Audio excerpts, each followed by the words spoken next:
5 years after I broke up with Ethan, the internet was suddenly obsessed with our expired candy. In the video that went viral, a 23-year-old me, drenched in sweat inside a heavy mascot costume, was still smiling brightly at the camera. Hey, 33-year-old Chloe, did you and Ethan ever go on that honeymoon to the Maldives? This part.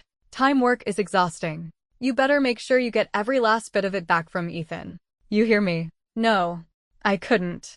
33-year-old Chloe had long been left behind in Ethan's dust. In late June, a documentary suddenly started trending. The video garnered significant attention as soon as it was uploaded. The director had passed away 10 years ago.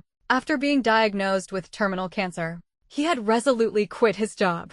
With a large backpack and a camera, he embarked on the final journey of his life. He filmed the people and things he encountered along the way, asking a friend to edit and upload it 10 years later, as his final memento to the world. After the first 2 episodes were released, netizens mostly left comments of condolence, praising his courage and open-mindedness in the face of death. But with the release of the 3rd episode, the documentary exploded in popularity. At 13 minutes and 22 seconds into the 3rd episode, an unexpected person appeared in the video. The reigning movie star, Ethan. Back then, he was still an unknown extra working on studio lots, his face showing a touch of youthful nervousness. But the star of this episode wasn't him. It was me, his girlfriend at the time, Chloe. 23-year-old Chloe, with undisguised love in her eyes, boldly declared to the camera, "I guarantee you, Ethan will be a huge movie star one day. If he isn't, I'll walk the entire Great Wall on my hands." I only found out that Ethan and I had been trending all night when my manager, Angela, called to wake me up. The topic was still at the top of the charts. I clicked on the most shared video and was caught off guard by the sight of my 10-year younger self. It took me a long time to dig that memory out from the dusty corners of my mind. It was the first year after our graduation. I was with Ethan while he was trying to make it as an actor. He acted, and I worked odd jobs. While working, I met a man who claimed to be filming a documentary and asked if I'd be interested in being in it. Of course, I wasn't. But he followed me around as if he hadn't heard me. Impossible to shake off, since he just stood to the side with his camera and didn't interfere with my work. I eventually gave up and let him be. Angela asked if I needed her to contact the platform to have it taken down. I thought about it and shook my head. No need. The publicity is good. I scrolled through the comments, curious, expecting them to tear me apart like they had 5 years ago. But this time, the tone of the comments had veered in a strange direction. OMG. Can I say it? I think I'm starting to ship this. You're not alone. I know it's weird, but it's hard not to. Right. Did you see the look in Chloe's eyes? Me too. I haven't seen a look so pure and full of love in a long time. It reminds me of a time before I became a bitter shrew. Chloe worked 3 jobs a day for Ethan back then. My God. And I used to curse her out. Now, ugh. I don't know what to say anymore. No matter how it ended. That kind of sincerity is so rare. Out of curiosity, I played the video again. I wanted to see what kind of earth-shattering look and behavior could have caused such a 180-degree turn in public opinion compared to 5 years ago. 10 years had passed, worn down by time and hardship. My memories of the past weren't entirely clear. But just as they said in the video, 23-year-old Chloe's unabashed love for Ethan was so fervent it was hard not to be moved. While Ethan was struggling to make a name for himself, I worked 3 jobs a day. I'd wake up at 3:30 a.m. to be at the street side breakfast shop by 4:00. My first shift ended at 10:30 a.m. I'd go home for an hour of sleep. Then at noon sharp, I'd put on a mascot costume to hand out flyers. Summer was the worst for handing out flyers. The costume was suffocatingly hot, and you had to watch out for mischievous kids who might kick you at any moment. After 2 hours, my clothes would be soaked through with sweat, as if I'd been dunked in water. At 2:30 p.m., I'd go to my job at a bubble tea shop. It was a bit far from our rental, so I'd usually stop at a nearby public bathhouse for a quick shower. $5 a person. After I got to know the owner, I could get a month's worth of showers for $100. My shift ended at 10:00 p.m. with a 1-hour break for rest and dinner. After closing, it took another half an hour to clean up. Around 11:00 p.m., I would go pick up Ethan from the set. The constant grind was mentally and physically draining. The man filming me tried to follow me for a day but couldn't keep up. He rested for 2 days before finally managing to film a full day. He collapsed on the curb, exhausted, and asked me, "How does a young woman like you do it? Aren't you tired?" Of course, I was tired, but I had no choice. Even with my 3 jobs and Ethan's acting pay, we barely made enough to cover rent and daily expenses each month. And the most important thing was, in the video, I was leaning against a wall, my eyes closed as I listened to the man ramble on. The dark circles under my eyes covered half my face, and an indescribable exhaustion radiated from me. But in the next second, as if I heard something, my eyes flew open in surprise. A light suddenly ignited in them, chasing away all the weariness. Like a flower bursting back to life, I threw myself into Ethan's arms. The most important thing was, I loved Ethan. I didn't care how hard it was. I had fought with my family for him, given up the comfortable life they had planned for me, and followed him to a strange city to build a life from scratch. Love can make you so blind. It must have been Ethan's first time seeing the man filming me. He protectively pulled me behind him, looking at the man with suspicion. I quickly explained the situation. After listening, he smiled helplessly and pinched my cheek. "How many times have I told you not to be so trusting of strangers? Wasn't getting scammed out of $700 by that grandmother pretending to have a limp enough for you?" I grinned and pleaded for mercy, promising it wouldn't happen again. The man just stood by, filming quietly. Finally, he couldn't take it anymore and cleared his throat. The camera shook slightly. After Ethan appeared, the man acted like a real director, professionally positioning us in front of the camera for questions. The first few questions were innocuous, about the future, work, the industry. Ethan and I gave vague, non-committal answers, until the very end. The man looked at Ethan and let out a strange sigh. "He's so handsome." While I was trying to figure out what that was about, he turned to me and suddenly asked, "Having a boyfriend with such striking looks? MS. Chloe, aren't you worried he'll be tempted by the industry? Are you sure he'll love you forever?" The question was sharp and crossed a line. I was stunned for a moment, then laughed as if I'd heard a joke. I linked my arm through Ethan's, my eyes curved in a smile, full of confident certainty. "I'm not worried at all. And yes, I'm sure Ethan will always love me." I looked at Ethan, gave a theatrical cough, and held my hand out to him with my chin up. "Well, go on. Future superstar Ethan. Someone is questioning your love. You have to prove him wrong." Ethan was used to my dramatic antics. He looked at me with a gentle smile, his eyes filled with a love as soft as water. He knelt on one knee, took my hand, and, to my utter shock, slid a silver ring onto my finger. "That's right. Ethan will love Chloe for a lifetime. So, MS. Chloe, will you marry me?" I covered my mouth in disbelief, looking at the smiling, unsurprised man behind the camera.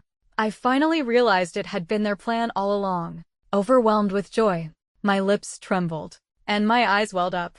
I choked out the words, "IW." I closed the video and got up to wash my face. When I opened the comment section again, the tide had shifted. 2 factions were at war. Who are these people shipping them? Ethan is happily with Maya now, and you're here shipping him with his ex. Are you sick? Leave the poor couple alone. Ship, ship, ship. Where were you all when Chloe, a non-celebrity, was getting dragged through the mud after their relationship was exposed? Crying at a funeral now. The baby's dead, and now you decide to feed it. Am I remembering things differently? Why are people asking them to get back together? Did you all forget they broke up because a video of Chloe climbing into some big shot director's bed was leaked? Their breakup was ugly. Chloe was vilified. Finally, someone mentioned it. Can you stop buying trending topics? You bitch. Don't you have any self-awareness about the disgusting things you did? Stop clout chasing our man. He's perfectly happy with Maya. If you're that desperate for money and attention, go sell yourself. You should be good at that. As the discussion intensified, the documentary's popularity continued to soar. It was the first time I had stayed on the trending list for so long, even longer than the incident 5 years ago. Just then, Maya posted on her social media. No caption, just a simple photo. In the picture, she was leaning against Ethan, beaming, happily showing off the diamond ring on her ring finger. After 5 years of dating, Ethan had proposed to her. Ethan and Maya's story began with the TV show that made him a star.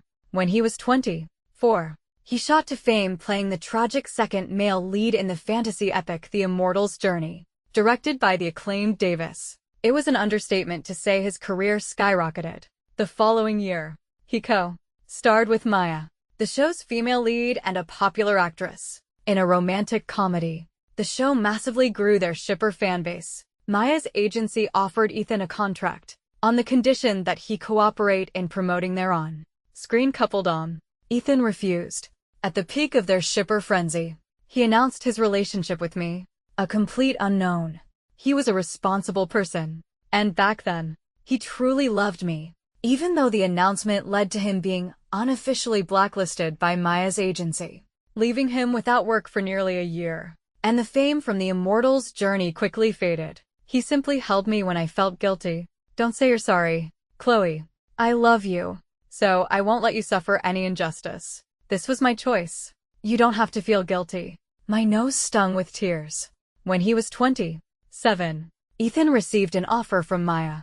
They collaborated for the third time on the film As the Sun Fades. At 28, during the film's reshoots, a paparazzi video of me and director Davis entering and leaving a hotel together was exposed. Amidst the nationwide backlash, Ethan and I had a messy breakup. At 29, he and Maya won Best Actor and Best Actress at the Golden Crane Awards for As the Sun Fades. Not only did they make a stunning comeback, but at the awards ceremony, Ethan announced his relationship with Maya. The shippers were ecstatic. Even his solo fans were more tolerant of this new girlfriend. After all, compared to the precedent I had set, Maya was a significant upgrade. After that, their careers and relationship progressed steadily. He became a multi-award winning A-lister, and she was on the cusp of becoming a major star. They dated for 5 years, but there was never any news of marriage. Rumors of their breakup would surface periodically, only to be vehemently shut down by their shippers. And this time, the shippers were clearly celebrating. What a clown. All those people shipping the old couple are clowns. Just like Chloe. How does that feel? Our couple is doing great, and they're about to become husband and wife. All you people still feeling sorry for that cheating trash better watch out. Crying. I'm so happy for them. You two have to stay together forever. We'll take care of the garbage that's floating to the top. Soon. The video of me and director Davis from 5 years ago was dug up and paraded around again. My social media was flooded with new comments. The vitriol just as bad as it was back then. I didn't really care.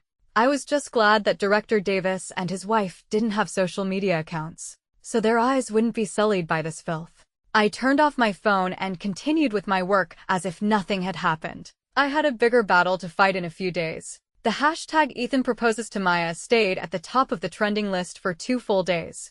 During that time, people enthusiastically discussed how many carats the diamond ring was, how much the estate he rented for the proposal was worth, and how romantic the 3-night fireworks display was. Just as netizens were showering them with blessings, thinking this sudden drama would finally die down, another piece of news stirred the waters. After The Immortal's Journey, director Davis hadn't released any new work for nearly a decade. 5 years ago, shortly after his wife, the screenwriter Helen Davis, went abroad, he had followed her. There had been no news of his return since. For years, online speculation suggested that our supposed affair had caused their marriage to fall apart, and that his wife had left the country in a fit of anger. Others guessed they had divorced 5 years ago, and Davis had gone abroad not to find his wife, but to take me, his pregnant mistress, to have the baby in secret. All these rumors were just speculation, with no concrete evidence. Until today, director Davis's team suddenly announced a press conference live stream in 3 days. After 10 years, he was once again collaborating with his screenwriter wife on a second top-tier fantasy epic, The Celestial Record. The news caused a massive uproar, not because people were particularly excited about the show, But because among the main creative team, my name was listed. I'm gonna puke. The adulterous couple isn't even trying to hide it anymore. I really feel for Helen. To have this flaunted in her face so brazenly. How disgusting must that feel? Heh. Reported. Everyone. Let's work together to get this live stream taken down. Okay. Don't let this lecherous old filth get away with it. My 1-star review will haunt the show like a ghost, regardless of the online storm. 3 days later, the press conference went live as scheduled. Director Davis was, after all, a respected and established senior figure in the industry. He invited many old friends from the circle to attend. Most were actors and production staff he had worked with before. To avoid gossip, he also sent invitations to Ethan and Maya. As expected, their teams declined for various reasons. Before the live stream began, I went backstage with Davis and Helen to go over the plan one last time. Chloe. Helen touched my face. Her eyes filled with concern. Are you okay? I smiled and nodded, squeezing her hand. I'm fine. Aunt Helen. It's been so many years. I've let it go. We should actually thank that couple for all this free publicity. They've saved us a fortune on promotion. She smiled too, but the worry on her face wouldn't fade. All right, if the kid says she's fine, then us old folks shouldn't worry. Davis stood up and patted my shoulder. Helen linked her arm through his. It's about time. We're heading out. Chloe. The live stream proceeded smoothly. Davis and Helen chatted with the host, discussing their vision for the new show and their experiences studying abroad. So far, everything was normal. The questions were mostly about the new project. Until the media QA session. Director Davis. The media pounced like a pack of hyenas. Davis casually pointed to one person. The reporter's eyes lit up, and he quickly threw out his question. Director Davis, were you and your wife exclusively studying during your years abroad? Yes. As they say, you live and you learn. We old folks are falling behind the younger generation, so we had to quiet down and learn some new things. Get some fresh blood. Can't let the times leave us behind. Can we? Was it just you and your wife abroad? No one else. Davis looked at him with a smile that didn't reach his eyes. Someone else. Who do you think the someone else might be? Or rather, what answer do you want to hear from me? Are you asking if I took Chloe with me all those years? The room fell silent for a moment, then was filled with the frantic clicking of camera shutters and incessant flashes. The smile vanished from Davis's face. His tone became serious and solemn. Regarding the baseless rumors that have been circulating for years, I will address them once and for all here today. Chloe is a child my wife and I watched grow up. We love her like our own daughter. And the question you've all been so concerned about for years. Why were Chloe and I seen entering and leaving a hotel together? I will answer this one last time. That year, I was in town for a meeting with a friend about the upcoming production of The Immortal's Journey. Chloe found out and came to see me, to ask me to give her then boyfriend, Ethan, a chance. The reporters were stunned. So, you're saying that Ethan's role in The Immortal's Journey was because of... That's right. Davis nodded, looking straight at the camera and enunciating every word. Without Chloe, I would not have given Ethan that chance. At that time, he was far from qualified to be in my production. Agreeing to give him an unconventional audition for Chloe's sake was the biggest regret of my life. From this day forward, neither I nor any artist or team under my banner will have any collaboration with Mr.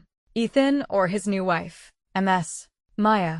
I will not work with someone who meddled in another's relationship, caused someone I cherish to be hurt by rumors for years, and is morally bankrupt. The entire room was in an uproar. At the same time, the final episode of the documentary was quietly released. After traveling through most of the country, the filmmaker had returned to the studio town to say goodbye to me. A friend he had met along the way. Seeing the camera after so long, I was surprised. How are you? It had only been half a year, but the man looked like a completely different person. He was gaunt, his cheeks sunken. He sheepishly touched his bald head, offering no explanation. None was needed. It was self-evident. My heart ached for him. I wanted to say something comforting, but I held back. Life, death, sickness. These were tides of fate that couldn't be soothed with mere words. I smiled at the camera. You're still filming. I thought you were joking. So you're really going to release it in 10 years? Of course. He smiled back. Do I seem that unreliable? I nodded honestly. After some small talk, he asked why I wasn't at work. Normally, I would have been at the breakfast shop.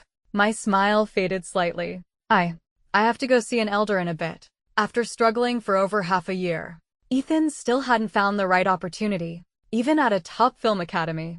His looks were exceptional, and his grades were consistently at the top. When he first arrived, many directors and crews were interested in him. After a few collaborations, they were very satisfied with his performance and enthusiastically invited him to join their teams or agencies. But the cautionary tales from previous graduates were a stark warning. Ethan didn't accept any offers, choosing to go it alone. Without financial ties, no one was going to hand him opportunities for free. The directors who were once friendly slowly lost contact. The roles he was offered went from supporting characters to extras with only a few lines.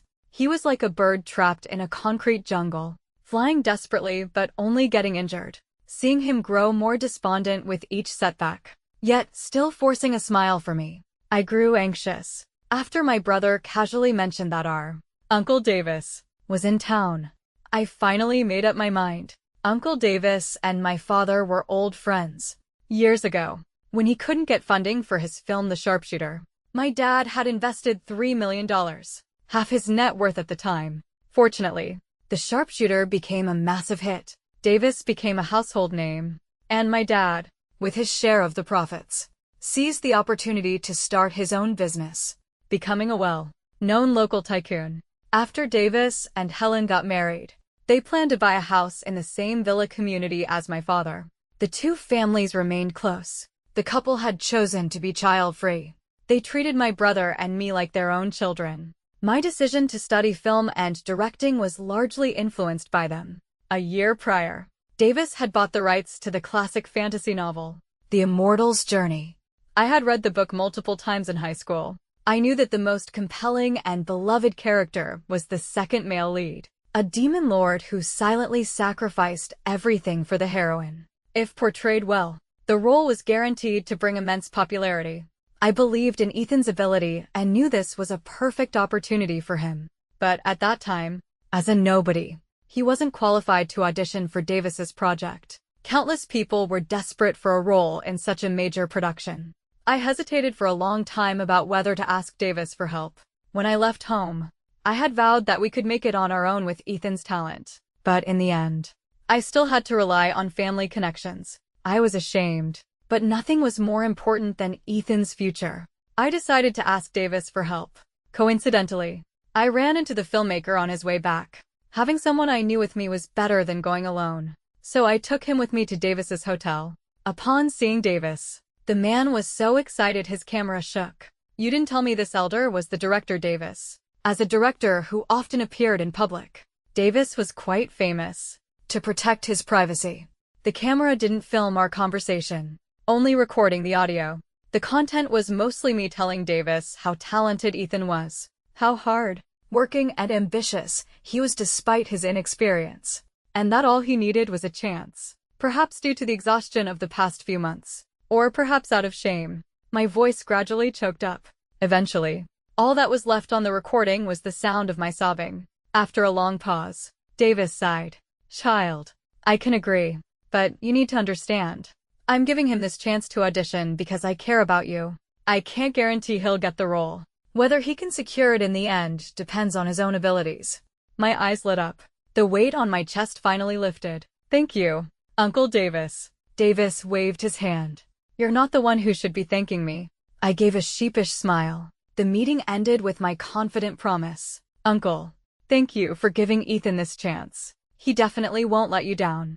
Before he left, the man asked for Davis's autograph. His previously listless eyes lit up, and he examined the signature with delight. I couldn't help but laugh. I didn't realize you were such a big fan of director Davis. He looked at me with an embarrassed smile and carefully tucked the autograph into his bag. While we were waiting for Ethan to finish filming at a convenience store, I asked the man not to tell him about what happened today. Since I started studying art, I had never told anyone about my relationship with Davis, including Ethan, partly to protect Davis from gossip. and partly for Ethan's sake, though he rarely showed it. Ethan was a very proud person deep down. If he knew about my connection to Davis, he would inevitably get caught up in unnecessary self-doubt. Every step he took forward would be clouded by the question of whether I had pulled strings for him, which would not only compromise his integrity but also create a rift between us. That wasn't what I wanted. The man was silent for a long time. Many people would want to broadcast their sacrifices, afraid of being taken for granted. You should probably tell him. I shook my head. Sincerity for sincerity. I'm willing to do this because he's done the same for me.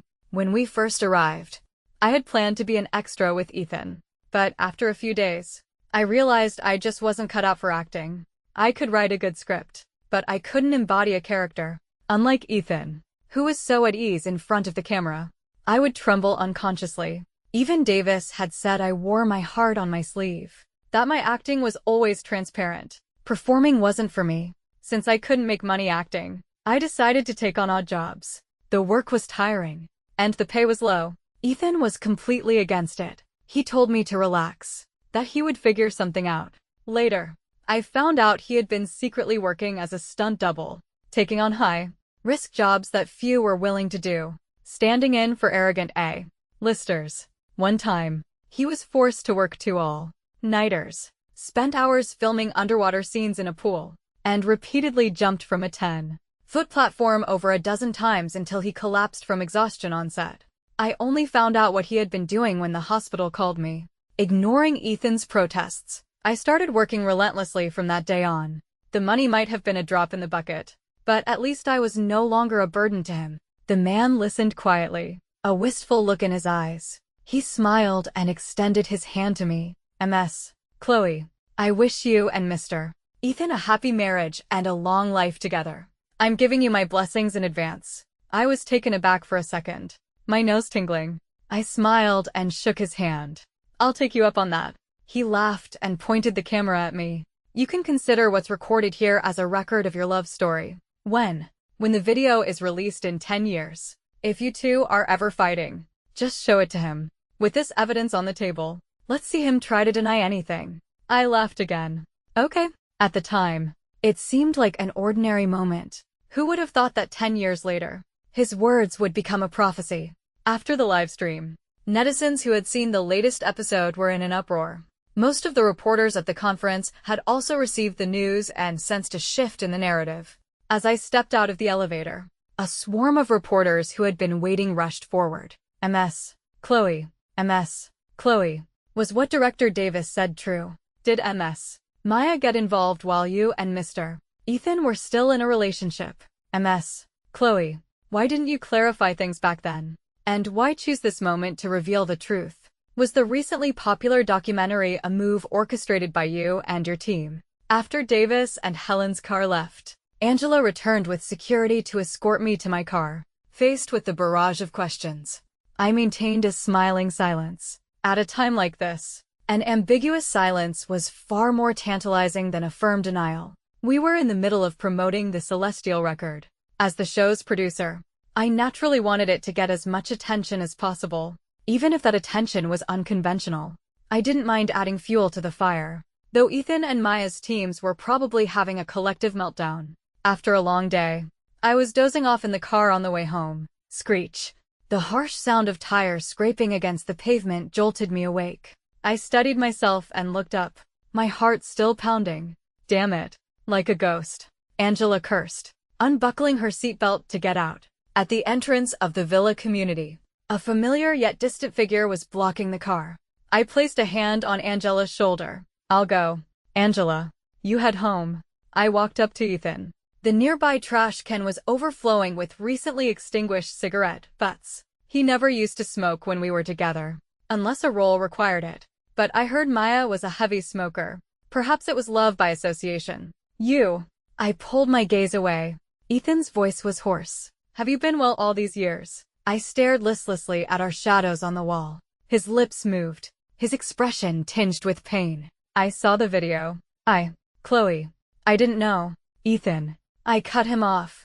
A half smile on my face. What are you pretending for? After the Immortals journey aired, Ethan gained 1 million followers overnight. through Maya's recommendation. Her agency offered him a contract, a 10-year deal, with perks comparable to an A-list star. At that time, the agency was at its peak, producing hit after hit. But Ethan still refused. The reason was that the company required him to maintain a single persona and, at the same time, generate buzz by being publicly shipped with Maya. Maya's intentions towards Ethan were not hard to guess. On set, she would always find excuses to be near him, never hiding her affection, to avoid getting entangled with her. During the latter part of filming, Ethan would always bring me to the set, rushing to my side the moment the director yelled, "Cut." What did he say back then? He said, "Maya is so weird. I've already told her I have a girlfriend, that I love my girlfriend very much, but she just keeps trying. It's a coincidence, too. Before you came, every time she tried to get close, Director Davis would call me over for a talk. Later, she started following me to those talks too. I'm really at my wit's end. Chloe, please just stay here with me. I'm so sick of her." Back then, Ethan was filled with nothing but impatience and even annoyance for her. If you had told me then that one day, Ethan would fall in love with Maya just as he had once loved me, perhaps even more, not even the Ethan of that time would have believed you. How that annoyance slowly, imperceptibly transformed into something uncontrollable. I too have pondered painfully for a long time, perhaps to make the agency and Maya give up for good. Ethan announced my existence on social media the same night he rejected their offer. For a rising actor, this was undoubtedly a fatal blow. When I saw that post, I was stunned for a moment, but my worry for his future overshadowed any secret joy. Soon after, there were whispers in the industry that the agency was soft, blacklisting him. It's okay. I never really wanted to be a huge celebrity anyway. Too much exposure is a burden for me, he said, pulling a panicked me into his arms to comfort me, his chin resting on my head. Don't worry, Chloe. It's not as bad as you think. My performance in The Immortals' Journey was pretty good, right? A lot of people in the industry notice me because of it. If I can't do film and TV, I can do theater. Some indie film directors don't care about these things. They only care about an actor's skill if they're aiming for awards. I can hone my craft for a few more years, and maybe some director will notice me for an award-winning film. Miraculously, I was comforted. His eyes held love for me and hope for the future, but no regret or frustration for rejecting a major agency. Just as Ethan had said, with his professional training, theater was like second nature to him. Theater companies mostly cared about professional skill. After auditioning for several, Ethan joined the most prestigious and established company in the city. But he was a newcomer. Many great roles would be left vacant, waiting for senior actors to become available, rather than being given to him. There was an unwritten rule in the company, with societal progress, especially in feminist thought. The outdated ideas in many classic plays were often criticized. Modernizing old plays became a major task and challenge for the company. The goal was to preserve the highlights of the original while subtly removing or reshaping the problematic elements without disrupting the plot. It sounded simple, but it was tedious and difficult. To encourage playwrights to adapt, the company not only offered bonuses, but also gave them casting rights. The adapting playwright could cast any actor in any role. I had a directing background and had sold a few decent scripts during university. To help Ethan get a key role and increase his exposure, I started writing day and night, adapting, rereading, submitting new drafts for review, getting feedback from senior actors who had performed the play before, exchanging ideas with other companies. I was constantly on the move, traveling all over the country. I saw much less of Ethan, but every time I saw the worry and ache in his eyes, my exhaustion would lessen. Just a little longer. Just a little longer. Chloe, once Ethan gets a standout role, the road ahead will be much smoother. With that thought, after 2.5 months of turning night into day, the script was finally approved for a trial run after the third review. Walking out of the theater, I saw Ethan waiting at the door to take me home. Tears instantly streamed down my face. He pulled me into his arms as I cried. His large hands trembled as he wiped away my tears. We made it. We finally made it. Ethan. The new play was a huge success. Ethan's performance was brilliant. Companies from all over the country came to observe. That night, we held each other and cried with joy. The next day, I went with Ethan to the rehearsal room. My smile froze the moment I saw Maya. Ethan's expression soured too. Maya quietly watched Ethan take my hand. She had an unwavering smile on her face as she chatted cheerfully with the other company members. She was already famous. And with her proactive and down to earth attitude, she quickly befriended everyone. Her agency announced that Maya was taking a 6-month break to train in theater to improve her acting skills. For an actress at her level, a temporary hiatus was definitely not a wise move. I couldn't understand what made Maya so persistent, to the point of being absurd. Ethan was wary of her, but Maya didn't try to get close to him like before. She maintained a normal, professional distance, neither cold nor warm. Even so, Ethan did everything he could to minimize contact with her. He would turn down any play she was in. If he couldn't, and they had scenes together that required rehearsal, he would mostly work with the understudy, avoiding her as much as possible. He was once so devoted to me, so when his heart began to stray, even slightly, it was painfully obvious. I wasn't surprised that Ethan came to find me after the video was released, but seeing the look of what seemed to be a mixture of remorse, guilt, and pain on his face, I sneered. Ethan, if you just admitted that your feelings changed back then, that you fell in love with Maya while we were still together, I might actually respect you more. I looked at him mockingly. Do I need to remind you what happened 5 years ago? Ethan's face turned deathly pale. I don't know how Ethan and Maya's feelings for each other blossomed, but the breeding grounds for affection are always the same. Falling in love on set, feelings developing over time, a shared passion for acting, the clashing yet appreciative discussions about scripts, a mutual attraction. After the success of the first adapted play, I barely had a few days of rest before the second script was handed to me. Another few months of relentless work. After the script was finalized, my body suddenly relaxed, collapsed. I was sent to the hospital by a colleague. To keep Ethan from worrying, I told him I was still on a business trip. But Ethan found out anyway. I woke up groggily in a hospital bed. My hand, cold from the fore drip, was being gently warmed in someone else's. I turned my head and saw Ethan dozing by my bedside. A small smile touched my lips. By my count, we hadn't seen each other in 2 whole months. My gaze fell on his fingers, and I froze. Ethan wasn't wearing his ring, the silver ring he had made himself. He always took it off and stored it safely before going on stage, and always put it on the moment he stepped off. I slowly pulled my hand out of his. He woke with a start. Seeing me awake, he finally let out a breath of relief. After 3 days in the hospital, we went home. Ethan suddenly asked me, as if suggesting something. Chloe, let's take a break and go on a trip. Okay. I looked at him, slightly surprised.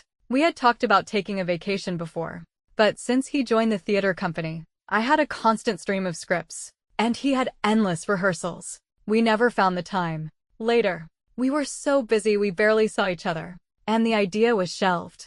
I didn't know why Ethan brought it up again now, especially since he seemed to have a lot of work on his plate, but I still nodded. Okay. During dinner, Ethan casually mentioned, Chloe, do you remember that role I told you I was struggling with? There was a character that had perplexed Ethan for a long time. I had seen him perform it, but I didn't notice anything wrong. I told him not to overthink it, that his performance was already great. Ethan just smiled helplessly and shook his head. I didn't play it well. Chloe, what do you think of giving that role to Maya? I froze. The words stuck in my throat. His eyes lit up. Maybe I was too prejudiced against her before. I accidentally saw her rehearsing the part in reverse gender roles. And Chloe, you know what? Her understanding of the character was even better than mine. All the parts one found awkward just smoothed out. You always used to say you'd never met a bigger acting fanatic than me. Well, here one is.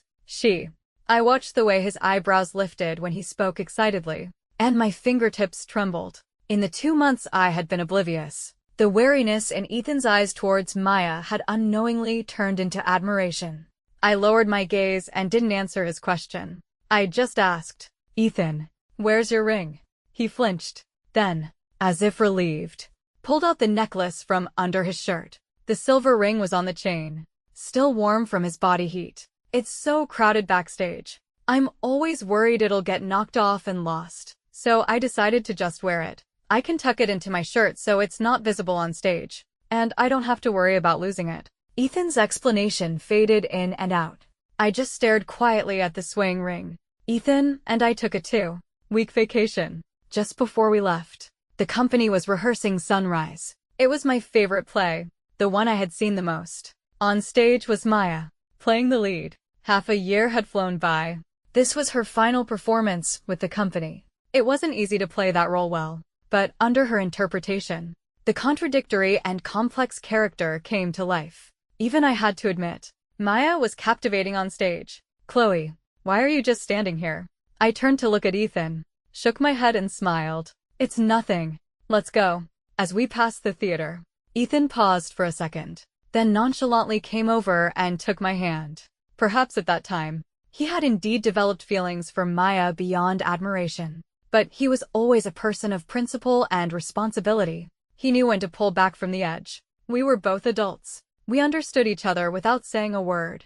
I didn't ask Ethan why he chose to take a break at that particular moment, nor did I ask why he seemed dazed for a second when he saw Maya. That night, the ring was back on Ethan's hand. No matter how much he said he didn't care, the big screen was the stage Ethan yearned for most. It was a feeling that no amount of theater could replicate. So when Maya offered him a role in a new film, he didn't refuse. The first part of filming was set back where it all began, returning to the old place, but with a completely different mindset. Perhaps to reassure me, Ethan insisted on bringing me to the set every day. This was Ethan and Maya's third collaboration. It was during the peak of cancer-themed movie popularity, and as the sun fades rode that wave. The male and female leads in the film were both cancer patients who meet, get to know each other, fall in love, and are ultimately separated by death at the end of their journey.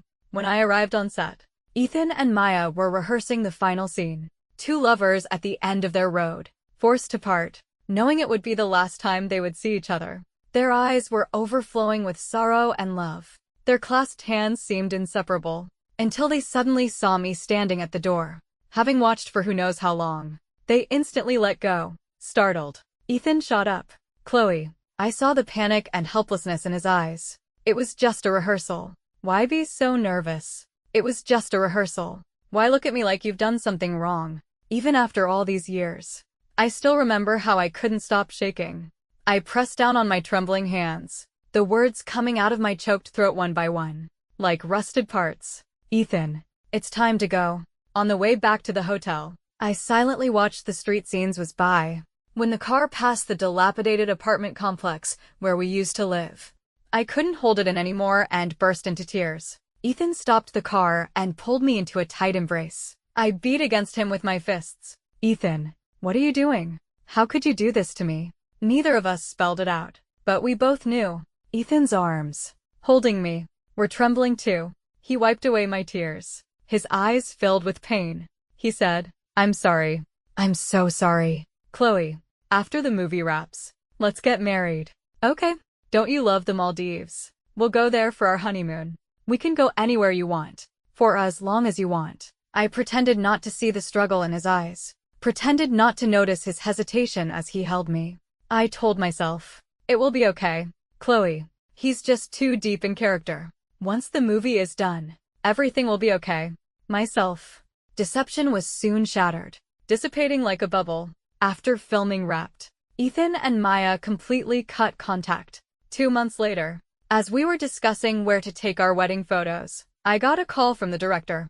The actor playing a supporting role had been exposed for drug use. His scenes had to be cut, and the parts he was in needed urgent reshoots. The location was a remote mountain village, beautiful but with poor infrastructure. I was supposed to go with him, but the wedding photography studio also needed to do a location scout the next day. In the end, Ethan went with his assistant, and I went with the studio. The morning he left, Ethan smiled and kissed me goodbye. I'm off. Chloe, when I get back, we'll go pick up our wedding dress together. The next afternoon, while scouting locations, I suddenly received news of an earthquake in the mountain village. In that moment, my world collapsed. My vision went black, and I almost fainted. When I came to, I immediately rushed there. A landslide caused by the earthquake had blocked the only road. I had to wait in a nearby town for news, praying that nothing had happened to Ethan. 3 days later, thanks to the tireless efforts of the rescue team, the road was cleared. I hurried over and ran into the rescued film crew. After days of being on edge, I finally saw Ethan. He was covered in dust and blood, his face haggard. He was closely following the paramedics carrying a stretcher. On the stretcher was Maya, pale and seemingly unconscious. As he passed me, Ethan froze, turning his head in disbelief. "Chloe, what are you doing here?" Maya was being loaded into the ambulance. Ethan hesitated for a moment, then tossed a sentence over his shoulder and quickly followed her into the vehicle. "It's not safe here. Find Alex. Have him take you away." I didn't even get to say a word to him. On the way, Ethan's assistant, Alex, told me that during the earthquake, Ethan and Maya were filming inside a house. When a beam fell, Maya pushed him out of the way and was crushed underneath. After the earthquake, the village lost power and water, completely cut off from the outside world. With the poor infrastructure, Maya's injuries couldn't be properly treated. The inflammation from her wounds caused a high fever, and by the second night, she had fallen into a deep coma. Alex took me to the hospital. Outside the operating room, Ethan was leaning his forehead against the wall, waiting in silence, seemingly realizing the need for discretion. He asked Alex to stay and notify him of any news. While he went back to the hotel with me, Ethan didn't ask why I was there. His brow remained tightly furrowed. That night, he tossed and turned, getting up in the middle of the night to go to the balcony. I opened my eyes in the darkness and watched his back. The next afternoon, Maya woke up. Ethan pulled me to the hospital. Seeing Maya in her bed, talking to people, he finally breathed a sigh of relief. I saw it clearly. It was the joy of getting something back that was thought to be lost. His hand was squeezing mine so tightly it hurt. I forcefully pulled my hand away, but he was too focused to notice. Perhaps out of consideration for me, he didn't go into the room. There were a few others from the crew who were injured, while he went with the director to visit them. I found a quiet corner to rest. I hadn't slept properly in days. I felt dizzy and weak, my eyes burning. MS. Chloe. I opened my eyes and looked at Maya. Her head was wrapped in gauze, one arm in a sling. Her face was still frighteningly pale, but she was smiling. MS. Chloe, do you think he can let me go this time? I clenched my fists, looking at her coldly. He deleted my contact info, but he still answers my calls. You probably don't know that, do you? Once, I couldn't take it anymore, and I asked him if he liked me. Guess what he said? He said, I couldn't listen anymore. I stood up, my hand raised to slap her, but I gritted my teeth, looked at the blood seeping through the gauze on her forehead, and shakily lowered my hand. She looked at me and smirked mockingly. Maya. I was suddenly pushed aside forcefully. Ethan stood in front of Maya, turning his head to ask her anxiously, Are you okay? Maya shook her head and glanced at me timidly. Ethan froze, realizing something. He slowly turned to look at me, at a loss for words. The moment our eyes met, I felt as if all the strength had been drained from my body. A chill seeped into my bones. You think I was bullying her? Ethan was silent. I looked at him, feeling so absurdly powerless that I laughed, my eyes stinging. You're afraid I'll bully her. You're worried about her. Behind him, Maya cried out in pain, clutching her forehead as she slumped down. Ethan's face changed. He quickly turned and caught her. Doctor, stop. I grabbed his arm. He paused but didn't look back. My voice was trembling, tears about to fall. Ethan, if you dare to leave, we're done. After a long silence, Ethan yanked his arm free. Chloe, she's a patient. We can talk about this later. In extreme grief and anger, people lose their reason. In that moment of breakdown, I screamed at him viciously. Even if she's dying, it's not your place to care. Ethan, who are you to her? Why are you so worried? What does her life or death have to do with you? She has no shame, and you're being just as pathetic. Chloe, Ethan roared, his eyes full of disappointment. You're being completely unreasonable. You want to know why? Because she saved me. If it weren't for her, I'd be the one lying there. Are you satisfied now? Ignoring my protests, he carried Maya and rushed towards the hospital room. The tears I had been holding back finally fell. Ethan and I were in a cold war. He stayed at the hospital with Maya. I stayed at the hotel in a daze. I cried myself to sleep for a whole day, until Alex knocked on my door in a panic. Chloe. He looked at me, hesitant. You need to see the message I sent you. Photos and videos of me and Director Davis at the hotel were being spread maliciously. Rumors were flying. Overnight, I became a notorious homewrecker, a slut. The cheating party. The online rumors were overwhelming. My mind went blank. My first instinct was to find Ethan and explain. None of my previous concerns mattered now. I had to find him and make him understand. I ran to the hospital, out of breath. When I found Ethan, he was on his phone, having clearly seen the news. The moment he turned his head, I was silenced. We started dating in our freshman year of college. Back then, he would get ridiculously jealous if I even spoke to another male classmate or professor. I once jokingly asked him, "You get like this just for me talking to someone. What would you do if I ever cheated on you?" His eyes had turned red, tears threatening to fall. "Then I'd have to find out why you did it. Is it because I'm not good enough? You wouldn't be angry?" He had glared at me playfully. Angry? Of course. I'd be angry.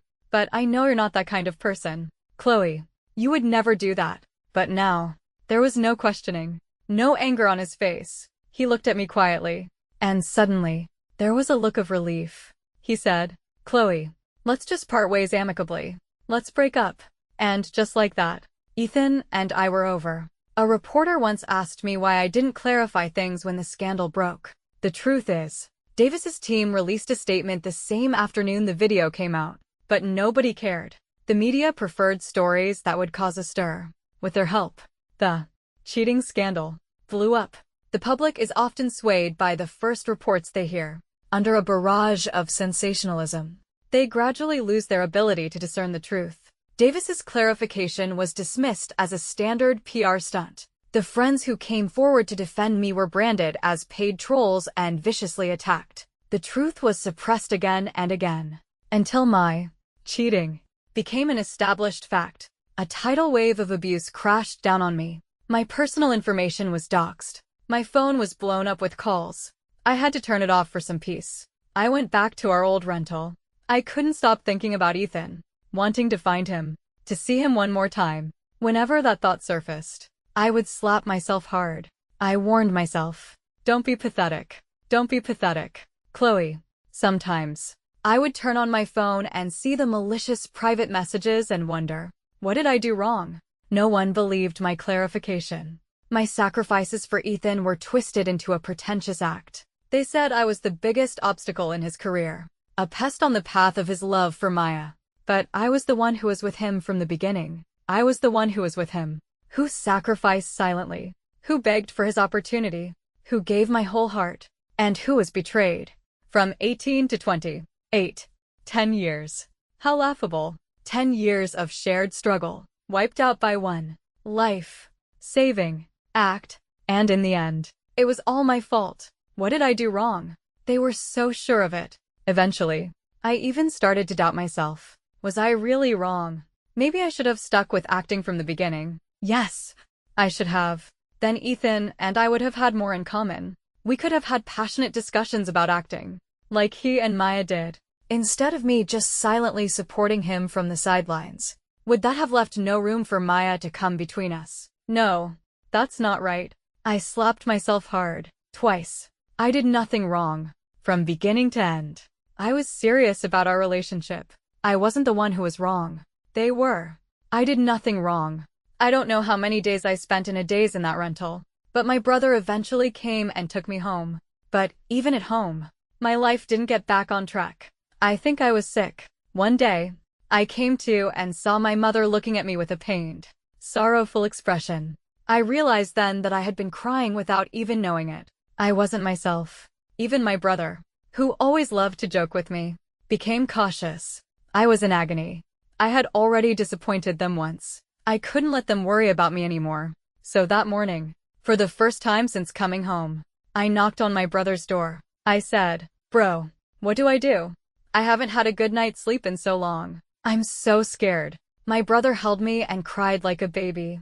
I went abroad with Davis and Helen, who were going for further studies, and I received psychological treatment. During a year of therapy, I finally understood that what caused me so much pain wasn't the sorrow of a failed relationship after being betrayed. but the bitterness and anger of my sincerity and sacrifices being trampled upon, and the confusion of having my lifelong values shattered. I was spoiled growing up, used to being cherished.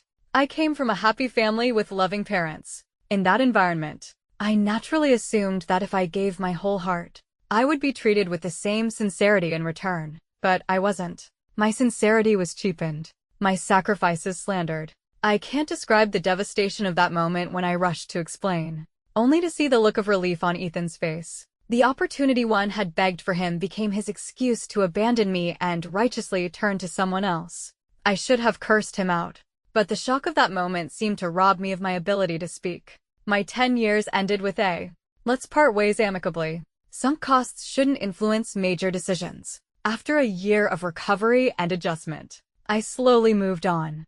After that, I followed Davis, learning and working in film crews and production companies abroad.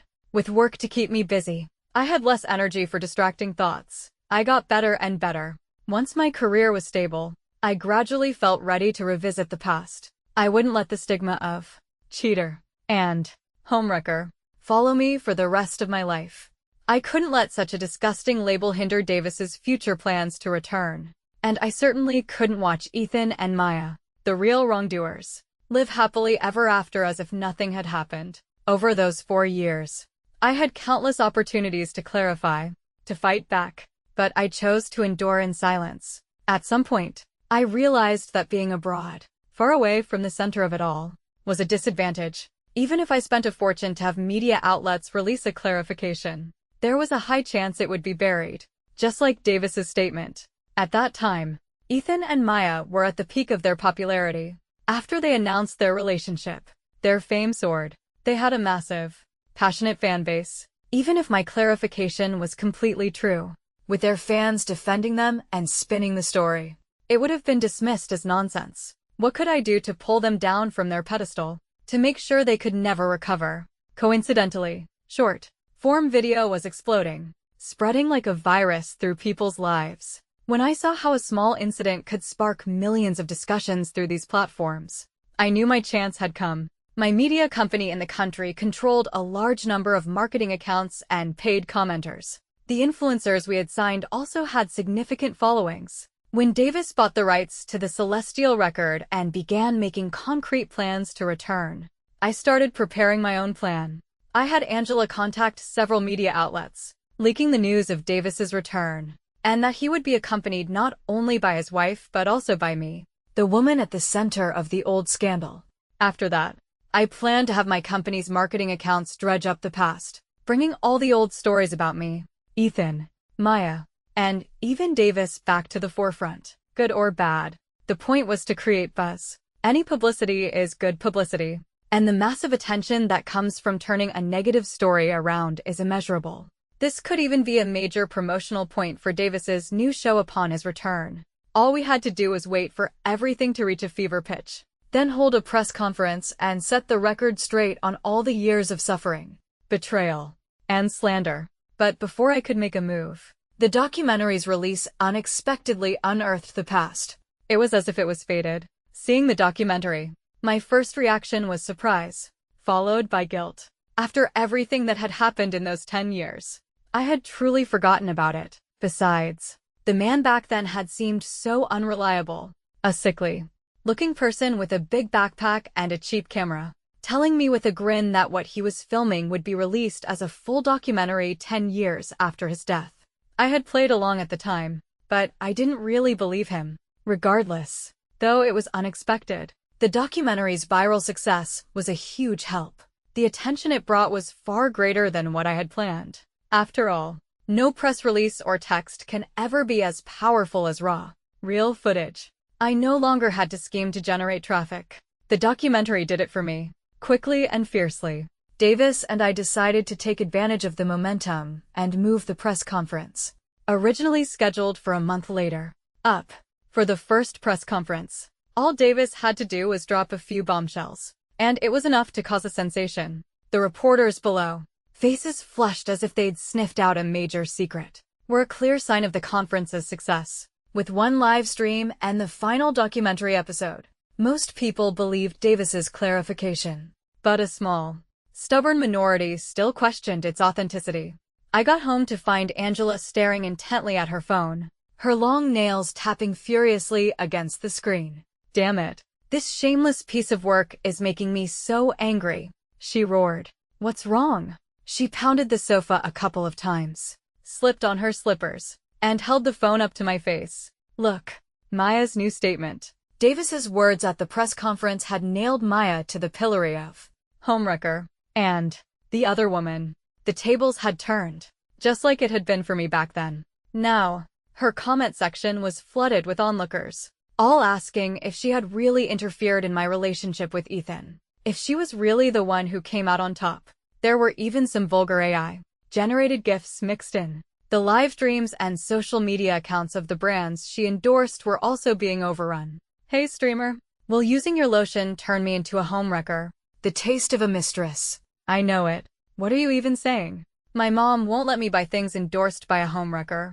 Comments like these filled the screen. No wonder Ethan had taken a call and left in a hurry earlier. Maya couldn't sit still.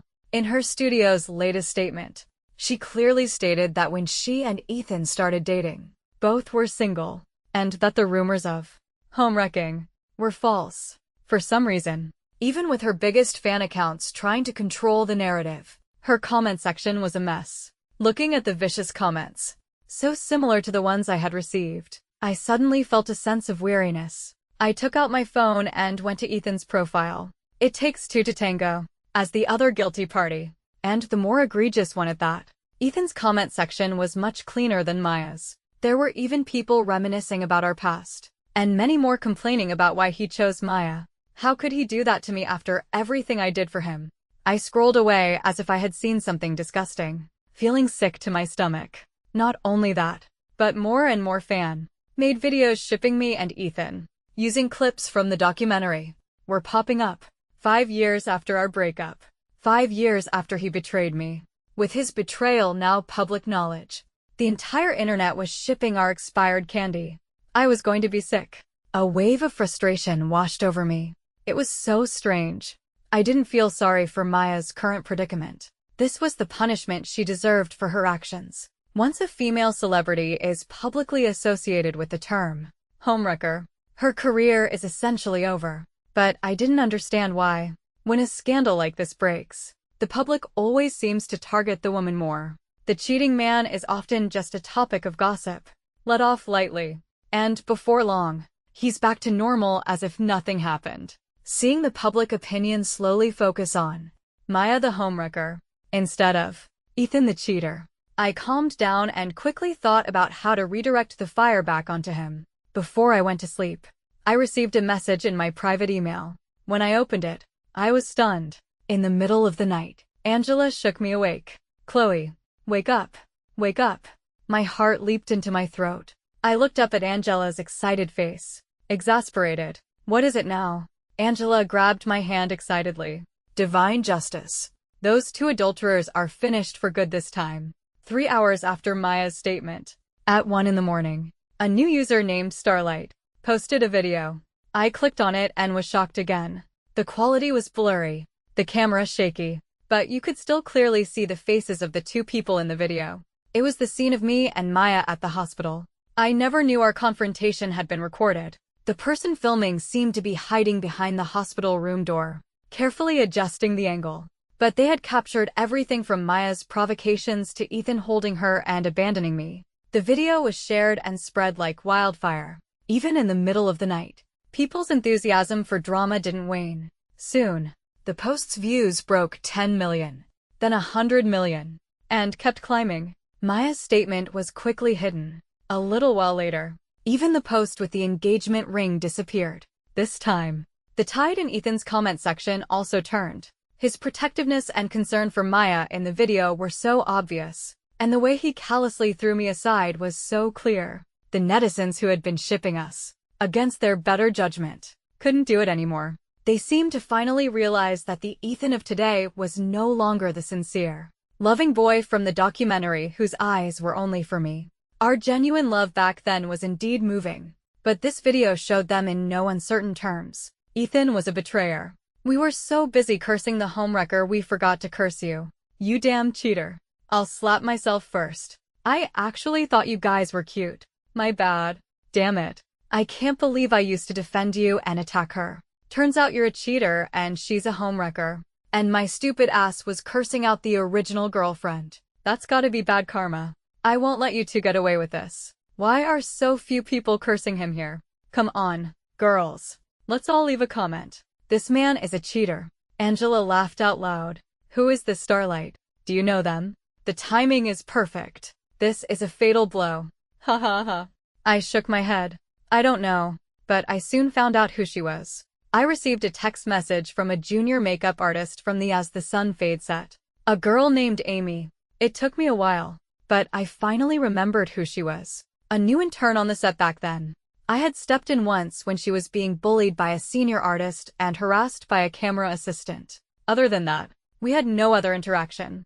The text message explained that she had been resting in the hospital room at the time. When she heard the argument, she filmed it. She had hesitated to release it back then. She was new to the industry, powerless, and the public opinion at the time was not on my side. She didn't have the courage to take the risk.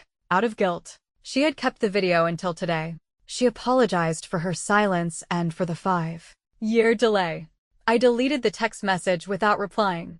I understood her, but that didn't mean I was willing to forgive her. In that situation, silence was complicity. After fermenting overnight, the next day, major brands announced they were terminating their contracts with Maya and Ethan. Ethan's upcoming movie was pulled from release. A TV show that had recently announced Maya as the lead quickly retracted the news. Striking while the iron was hot, I held a press conference that night. Beforehand, following the information from last night's email, I arrived at a studio. You're here. I rang the doorbell. A gentle, elegant woman opened the door and greeted me casually. I stepped inside. The small space was filled with easels and paints. Canvases were scattered on the floor. I stood there, a bit awkwardly. The woman handed me a stool and smiled apologetically. It's a bit of a mess. Is this okay for you to sit on? I quickly nodded. My gaze fell on a display cabinet to the side, and I froze. It was a large cabinet, but it was mostly empty, except for a slightly yellowed piece of paper, specially framed and placed in the center. It was Director Davis's autograph. The woman noticed my gaze and followed it. Oh, that autograph. I have you to thank for it. I never would have gotten his signature without you. I was stunned. The filmmaker was the one who got that autograph. So she was. Excuse me for asking, but who are you? My name is Fiona. I'm Leo's girlfriend. Oh, no. Ex-girlfriend. She made a camera shape with her hands. Leo was the man who was filming you. Leo. I repeated the name to myself. I had asked for his name back then, but he always seemed reluctant to give it. So you were the fan of Uncle Davis. Fiona smiled. Yes, I was. Leo was just a rough guy. Grew up without parents. He'd only seen a TV show for the first time in junior high. He had no idea who Director Davis was. After we got together, I was always talking about how I had to meet Director Davis one day. That's when he finally learned that the bearded director I liked was named Davis. I listened quietly. Her eyes reddened slightly. He was an orphan from the mountains. My family would never approve of us. I had to date him in secret, like a thief. But we made it work. For 8 years. I wasn't getting any younger, and my family finally started to relent. We were so happy. He worked so hard, got a job at a big company after graduation, and never rested for a moment. He was just about to save up enough for the dowry my family demanded. She wiped a tear from the corner of her eye. Then one day, I suddenly got a message from him saying he wanted to break up. He said he was tired of me, that he didn't want to be with me anymore. Of course, I didn't accept it. I at least deserved a real reason.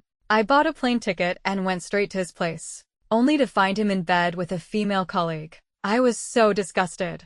I slapped him, screamed at him, and then deleted all his contact information. It took me a good 6 months to start to recover. I told myself, Fiona, just consider this relationship a lesson, a mark of shame. But not long after I said that, I saw a video of that female colleague. Turns out she already had a boyfriend. They'd been together since high school, for almost 10 years. She looked up, took a deep breath, and fought back her tears. I was completely stunned. I immediately went to find her. I had to know what was going on. At first, she wouldn't tell me. I begged and begged. I almost knelt down. She finally relented. She was crying too. She said, "I'm sorry, Leo. I can't keep this a secret anymore." And then she gave me an address. The next time I saw Leo, he was in an urn. I was silent for a long time. Fiona sniffled. "Isn't he a fool? He got sick. He should have just told me. It's not like I couldn't have handled it. I could have seen him off properly, and I still would have been able to move on." "Right." Her voice trembled slightly. "I guess I can't call him a rough guy anymore. He was so thoughtful in the wrong ways. He even timed this autograph, waiting until 10 years after his death, when he thought I would have completely moved on, to have it sent to me. This man." "Oh, enough of that. I called you here to give you this." She stood up and rummaged through some things before handing me a USB drive. "It wasn't easy to get in touch with you. Luckily, I have a friend who did some storyboard work for you. The videos that were posted were edited by me. I'm just an amateur, so I didn't do a great job. They were all messy. The audio and video were out of sync or something. I saw some people online questioning if you had doctored the videos yourself as a publicity stunt. This has the original, unedited footage. I thought you could use it." Before I left, she looked at me seriously. "I watched all the footage. You were one of the few people who looked him in the eye and were kind to him. I could tell he was happy in his final days. So thank you. MS. Chloe. I hope everything you're about to do goes as planned." At the press conference, I released the 22-hour long raw footage and gave a brief response to the recent online storm. MS. Chloe. Reporters below raised their microphones. "Do you have anything you'd like to say to Mr. Ethan and MS. Maya?" Looking at the flashing lights, I smiled. "First, I wish them a happy marriage. Second, there is one question I am rather curious about." Amidst the clicking of cameras, I looked at the lens, my smile radiant. "Is it better now that it's legitimate than when you were sneaking around?" The next time I saw Ethan and Maya was at a gala. People around them were deliberately or unconsciously avoiding them. Though they hadn't been officially blacklisted, their reputations were in tatters. Few were willing to work with them anymore. Not long ago, I had even sabotaged a deal they had with an overseas production company. I could feel a gaze on me. I turned and met Ethan's lost, desolate expression. He had been showing up outside my apartment building a lot recently. I had kindly informed Maya. They had a huge fight downstairs, and he hadn't come back since. Coming out of the restroom, I ran into Maya. She was leaning against the wall, smoking, her face looking haggard even under makeup. When she saw me, her hand holding the cigarette trembled slightly. I walked past her without a glance. After a few steps, I paused, then turned back. Under Maya's resentful gaze, I walked up to her and gave her a vicious slap. "Don't glare at me. I let you off back then because of the injury on your head. I've been owed that slap for years. Now we're even." After the gala, I told Angela to drive home. I put on a mask and went for a stroll by myself. On the subway, a young girl next to me started watching that sensational documentary. Even after almost 2 months, the bloodbath, sparked by a single documentary, was still a popular topic of conversation. She expertly clicked open the video. After a brief loading screen, the bright, sunny face of 23-year-old Chloe appeared, drenched in sweat, but still smiling brightly at the camera. "Hey, 33-year-old Chloe, did you and Ethan ever go on that honeymoon to the Maldives? This part-time work is exhausting. You better make sure you get every last bit of it back from Ethan. You hear me?" 33-year-old Chloe smiled. I did. 33-year-old Chloe had gotten back every last bit of it.